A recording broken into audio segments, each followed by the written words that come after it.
Assalamualaikum warahmatullahi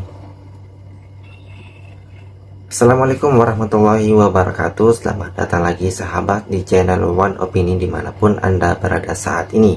Pada video kali ini kita akan membahas di mana Egy Sujana sepertinya dia belum bisa mempertahankan apa yang dia omongin pada saat kemarin-kemarin, yang dimana dia selalu menuding bahwa ijazah yang dimiliki oleh Bapak Jokowi itu adalah palsu, dan dia terus menyerang memfitnah keluarga Bapak Jokowi.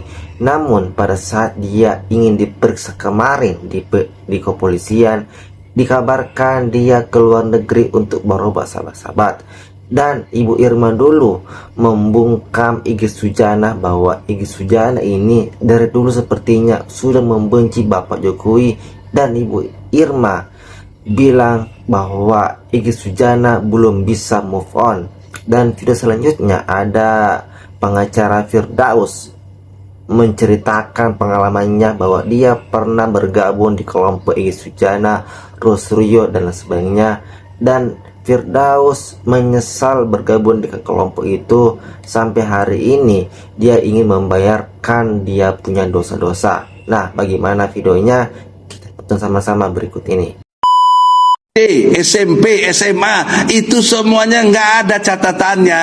Dengan hormat, Bapak Presiden, Anda nggak perlulah bantu kita, tapi jangan halangi kita mau gugat Jokowi ini. Jangan halangi kita besok pada mau Betapa nasib para penggagas teori konspirasi ijazah palsu Presiden Jokowi. Dulu lantang teriak sana-sini, seolah-olah punya bukti sakti yang bisa menjatuhkan Presiden ke-7 RI. Tapi sekarang, yang paling vokal, Egy Sujana malah tiba-tiba sakit dan terbang ke luar negeri.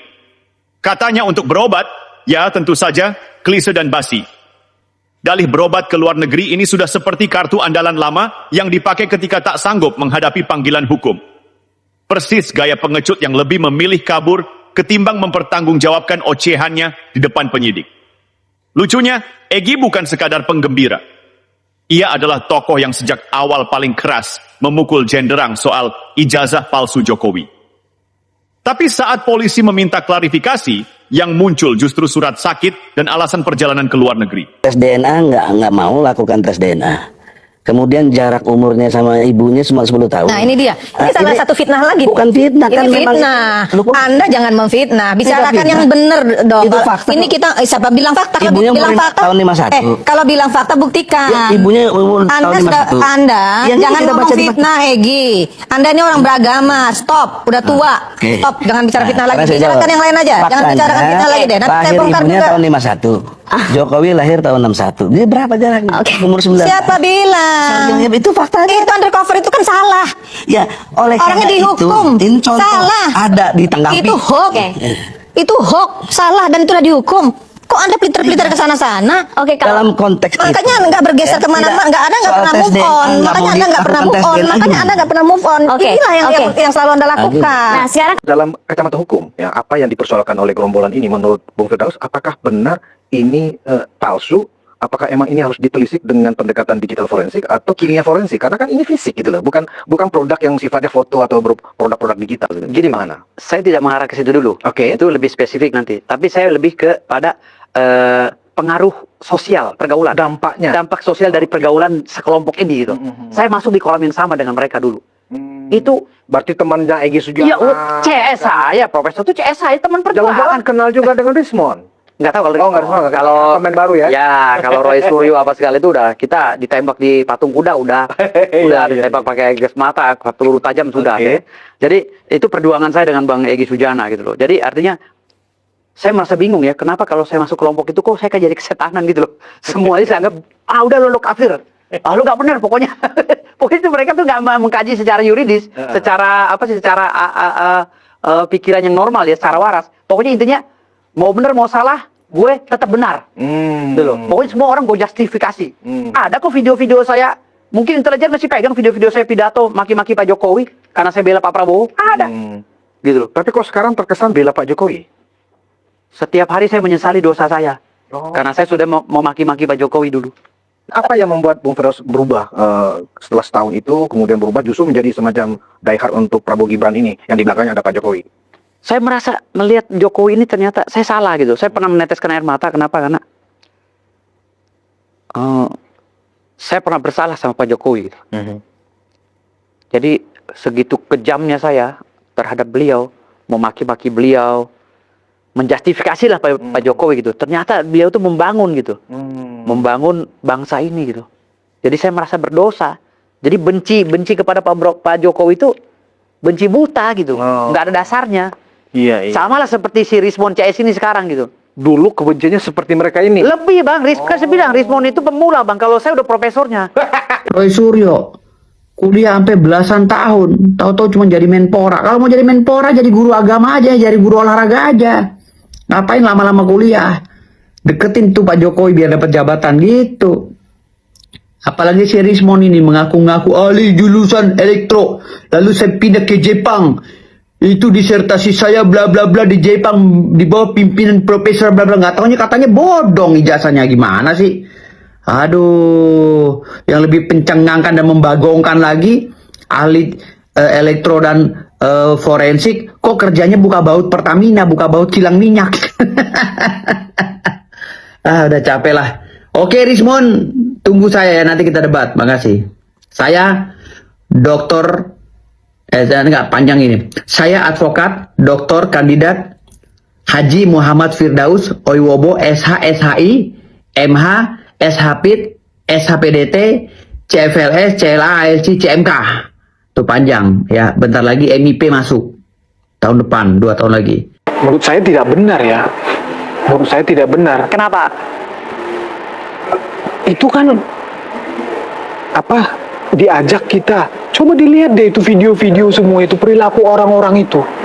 Ya, di YouTube, di TV-TV. Bagaimana itu penghujatannya itu? Bagaimana dengan mempreteli ijazah Pak Jokowi itu, mengatakan itu kan dipenuhin narasi kebencian semua.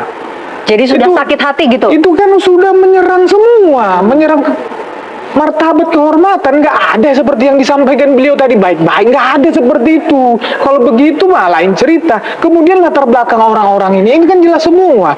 Roy Suryo aja pernah dipidana, kasusnya juga sama, menghujat juga, ya sama kan. Dr. Tifa lihat semua tweetannya, isinya sebegitu semua. Jadi memang harus dikasih pelajaran orang ini. Publik juga harus dikasih pembelajaran agar tidak gampang-gampang. Kemudian nanti di mana logikanya orang nggak ada mempunyai dasar apapun, tiba-tiba teriak-teriak, ijazahmu palsu. Pak Jokowi ijazahmu palsu. Kemudian dia nggak punya dasar, nggak punya bukti, teriak-teriak begitu. Kemudian dibalik. Ya supaya kita selesai ini, supaya damai, supaya nggak gua bilang lagi ijazahmu palsu, lu tunjukin dong ijazahmu ke gua. Logikanya kan ngaco. Enak banget ya, udah hujat-hujat orang, menghina orang, menuduh ijazah palsu, nggak punya dasar, tiba-tiba supaya gue nggak nuduh-nuduh lu lagi, tunjukin dong ijazahmu ini ke publik, tunjukin ke gue. Kan enak banget. Yang seperti itu mau kita kasih pembelajaran kepada publik. Ayo, come on dong. Gitu loh. Jadi udah tepat ini Pak Jokowi melakukan upaya hukum, ya melaporkan orang-orang ini. Nanti tunggu jawabannya melalui kepastian hukum, melalui proses hukum, melalui putusan hukum. Udah tepat itu. Oke, sudah tepat. Jadi ini bukan kebencian, bukan hinaan, bukan. Assalamualaikum warahmatullahi wabarakatuh. Ini bukan sebuah kebencian atau hinaan kepada seseorang. Itulah yang dikatakan si kutu kupret ini. Menuduh orang tanpa bukti bukan suatu kesalahan. Mencemarkan nama baik orang itu bukan sebuah kesalahan. Kalian belajar dari mana? Dari kecil kalian makan apa dulu? Makan nasi, apa minum susu, apa makan tai? Jika menuduh seseorang tanpa bukti dan Anda menyebarluaskan berita itu bukan sebuah kesalahan. Cara berpikirnya macam mana? Logika berpikirnya. Itu yang saya pertanyakan. Jika Anda mempunyai bukti menuduh orang, itu bukan sebuah kesalahan. Tapi Anda tidak punya bukti untuk menuduh seseorang, bukan sebuah kesalahan. Di mana otak kalian? Belajar dari mana? Cara berpikirnya itu. Hei, gila. IPK di bawah 2 itu tidak memungkinkan seseorang lulus sebagai sarjana. tipe yang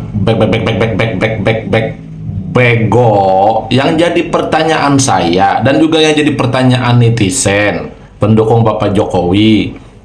Anda sudah lihat nggak IPK-nya punya Bapak Jokowi?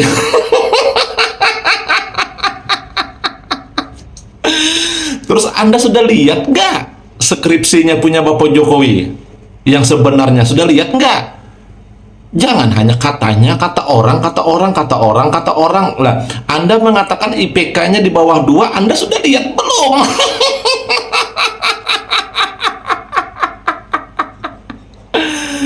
Bego juga ini tipanya. Lah buat apa? Lah terus Anda ngomong begitu itu. Nah terus dasarnya apa? Dasarnya Anda ngomong seperti itu di depan layar itu apa? Sementara Anda melihat ijazahnya tidak, melihat skripsinya tidak, melihat nilai hasil IPK-nya juga tidak. Lah dari mana Anda bisa mengatakan IPK-nya di bawah 2? Kayak gitu loh.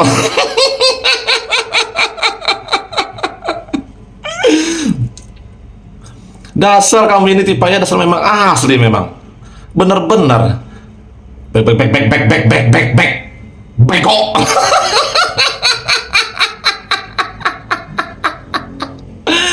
Suka bener menghayal-hayal, bernarasi hayalan, memprediksi dengan hayalan, berhalusinasi dengan hayalan. Melihat aja tidak.